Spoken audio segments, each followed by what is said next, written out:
안녕하세요. 조반장의 건축일기 조반장입니다. 벌써 12번째인데요. 오늘은 1층 옹벽 슬라브 거푸집을 댈 거고요. 작업은 1층 전기 설비가 이미 들어온 상황이기 때문에 옹벽 올리고 보 올리는 작업을 할 예정입니다. 이렇게 옹벽이 올라가면 전기 설비는 옹벽 안으로 들어가야 되기 때문에 미리 설비를 다 끝내놔야 되는데요. 혼자서 할 때는 시간이 오래 걸리기 때문에 도면을 숙지하고 그 다음에 작업을 해야 됩니다. 현장에서 혼자서 작업을 하다 보면은 많은 애로사항이 있는데 전기 작업 같은 경우에는 CD관을 혼자서 풀다 보니까 많이 엉켜가지고 그게 좀 힘든 일이고요. 설비도 마찬가지로 저희는 에이콘 25mm, 16mm를 사용했는데요. 에이콘 자체가 꼬이다 보니까 이게 혼자서 하기에는 굉장히 힘들었습니다. 지금 옹벽이 올라가고 철근을 다 접어놓은 상황이고요. 저희는 필로티가 있어서 기둥도 올라갑니다. 계단도 거푸집이 완성이 되고 슬라브 작업도 함께 진행을 했는데요. 보시다시피 슬라브 자체가 올라가면은 1층 내부는 깜깜해서 거의 아무것도 안 보이게 됩니다.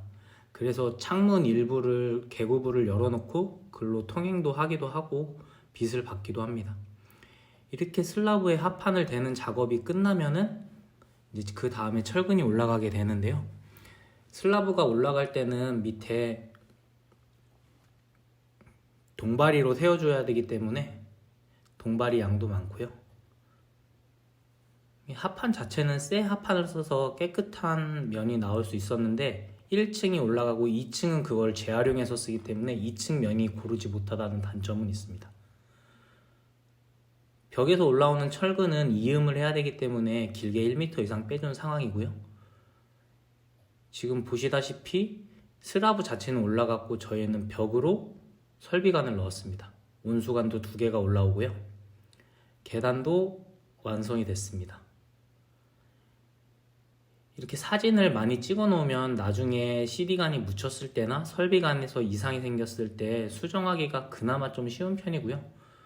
설비관 자체는 이중 수도관으로 작업을 했기 때문에 나중에 어디선가 터진다고 해도 방 바닥으로 터지는 게 아니고 보일러실이나 아니면 수도 쪽으로 해서 새어 나오게 됩니다. 슬라브 합판이 다 붙으면은 조각조각 난 부분을 메어주기 시작하고요. 계단 철근이 들어가고 철근 작업을 할 때는 대부분 이제 7명 또는 8명이 와서 하루에 끝내고 가는 식으로 합니다.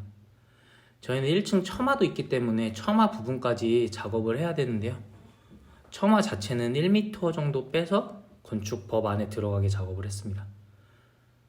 이런 식으로 동바리를 받쳐서 거푸집을 만들고요. 거푸집 두께는 저희는 15cm 정도 슬라브 두께이기 때문에 거기에 맞춰서 먹줄을 튕기고 작업을 하고 있습니다. 빗물을 끊기 위해서 작업을 한 거고 필로티 부분 위에는 단열재가 올라갑니다. 이제 철근팀이 작업을 하기 위해서 미리 빗그림을 그려놓은 거고요. 철근은 도면에 나와 있는 대로 작업을 해야 됩니다. 작업을 하고 사진을 건축사에게 전송해주는 과정이 있는데요. 이 과정에서는 감리가 있냐 없냐의 차이가 크기 때문에 감리가 있으면은 이제 건축사가 나와서 직접 해야 되는 거고요. 감리가 없으면은 건축주나 시공사에서 사진을 찍어서 보내줍니다. 이렇게 1층 옹벽이 완성이 되는 모습인데요. 1층 옹벽하고 슬라브가 완성이 되면 저희는 창고동이 있기 때문에 창고동도 이제 타설을 한 번에 하려고 작업을 하고 있는 겁니다. 이제 철근을 작업을 하는데 거푸집은 총 3일이 걸렸고 철근은 하루 만에 끝났습니다. 철근 하시는 분들은 아까 말씀드렸다시피 7명에서 8명 정도 오시고요. 그 분들이 오셔서 작업을 하십니다. 요거는 철근이 이제 3번째 들어오는 철근이고요. 4덩이가 들어왔고 톤수로는 5톤이 조금 안 됩니다. 계단도 이렇게 저희는 미리 만들어서 골조랑 같이 시공을 했고요. 철근 올리는 거는 이제 크레인으로 올릴 수밖에 없는 상황이고, 크레인 비용은 1시간에 30만 원 정도 줬습니다. 도면을 보고 보를 만들고 보 안에 철근이 들어갑니다. 철근 절곡은 미리 와서 2명이 해놓고 다음날 7명 또는 8명이 와서 작업을 하고요. 내진 설계 때문에 굉장히 촘촘합니다.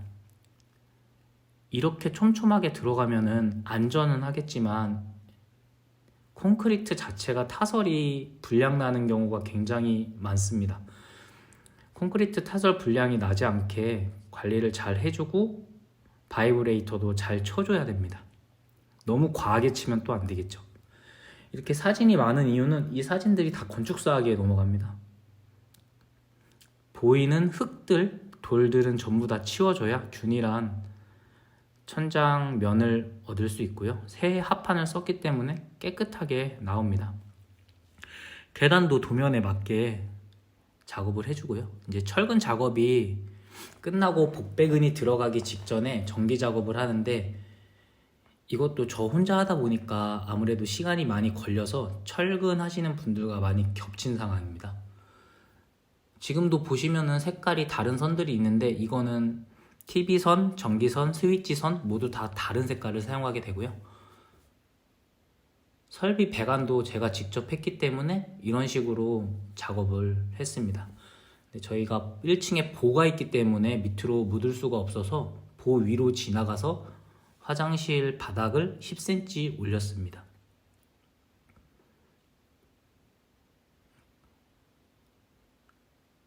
전등 배선이나 이런 것들은 사진을 많이 찍어 놓으셔야 나중에 작업하기가 수월합니다. 철근까지 끝나면은 다음날 타설이 있게 되는데요. 이렇게 사진을 많이 찍어 놓으면은 나중에 CD관이 엉키거나 막혔을 때 찾기가 굉장히 수월하고요. 여기는 베란다 배관을 뽑아 놓은 거고, 환기청정기 1층으로 내려가는 것을 미리 잡아 놓은 것입니다. 보시다시피 수도관 자체도 이중관으로 했기 때문에 엄청 복잡하고 힘이 듭니다. 미리미리 해놓지 않으면은 현장에서 꼬이기 때문에 꼭 미리 도면을 숙지하고 현장에서 정확하게 움직여야 됩니다. 이 부분은 1층은 필로티 구조이기 때문에 2층은 이제 방으로 쓰이는 부분이 오른쪽이고 왼쪽은 베란다가 되겠습니다. 오른쪽에 이제 보이는 단열재가 깔려 있는 곳은 난연을 써야 되고요. 요거는 사용 승인을 할 때 꼭 이 난연 들어간 등급의 단열재 품질 보증서나 납품 확인서 같은 게 필요합니다. 보시다시피 저희는 무조건 복배근이기 때문에 밑에 철근이 한 겹 깔리면은 전기 작업을 시작하고요. 설비 작업도 시작해야 됩니다. 그러니까 보통 저는 이제 철근 하시는 분들이 하루 이렇게 작업을 하고 가시고 다음날 오시는 경우면은 이렇게 5시 넘어서까지 후레쉬를 켜놓고 혼자서 작업을 했고요. 만약 그렇지 않고 하루에 철근이 끝난다 하면은 늦게까지 혼자서 작업을 하고 밤에 다음날 타설을 하고 이런 식으로 돌아갔습니다. 아무래도 겨울 공사다 보니까 날씨의 영향을 안 받을 수가 없어서 타설 날짜는 정해져 있고 그 날짜 전에 다 완성을 시켜야 되기 때문에 이렇게 작업을 시작했고요. 계단실 밑에는 보일러실이 있습니다. CD관까지 연결을 이렇게 해놓으면은 사진이나 동영상을 꼭 남겨놓는 게 필요하고요. 지금은 복배근으로 해서 다 끝난 상황입니다. 옹벽으로 올라오는 부분이나 베란다로 가는 부분들은 저렇게 이제 이음을 하기 위해서 미리 철근을 뽑아 놓은 상황이고요. 2층 옹벽 같은 경우에도 보시면 철근이 위로 올라와 있는 걸 볼 수 있습니다. 이쪽은 베란다기 때문에 배관 자체를 묻어 갖고 바깥으로 연결을 시키기 위해 뽑아 놓은 거고요. 여기는 1층 필로티가 되겠습니다. 1층 필로티 슬랍인데 보이시면은 구멍이 조금 있는데 저 정도는 괜찮습니다. 근데 구멍이 커지면 아무래도 콘크리트를 부을 때 밑으로 조금 흘러나오는 게 있겠죠. 1층에 주택인데도 불구하고 보가 들어가다 보니까 상당히 도면이 복잡해졌습니다. 눈에 보이시는 철근이 엄청 두꺼운 게 보이실 거예요. 이게 아무래도 임야 앞에다가 바로 짓는 것도 있고 경주 지진으로 인해서 건축법이 대거 바뀌었기 때문에 아마 집 지으시거나 상가 짓는 분들은 이렇게 지을 수밖에 없습니다.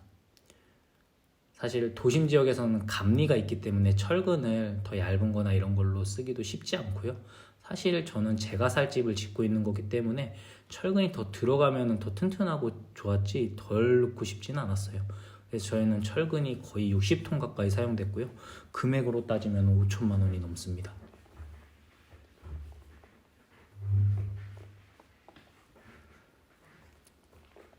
초록색 선은 TV 선이 들어가는 라인이고요. 그래서 검은색 선과 구별이 된 거고, 스위치나 콘센트 같은 경우에는 이렇게 동영상을 찍어놨기 때문에 나중에 입선을 할 때나 아니면 선이 나오지 않는다면 어느 부분, 어느 코너에서 막혔다는 걸 쉽게 알 수 있었습니다. 배관 자체는 저희가 목욕탕 자체가 3m, 2m에 1.2m짜리 목욕탕이 있기 때문에 25mm 온수관을 2개를 뽑아서 하나는 화장실 세탁기용으로 뽑았고요. 하나는 냉수용, 하나는 세탁실과 화장실용 총 4개의 선이 올라왔습니다. 여기는 세탁실인데요.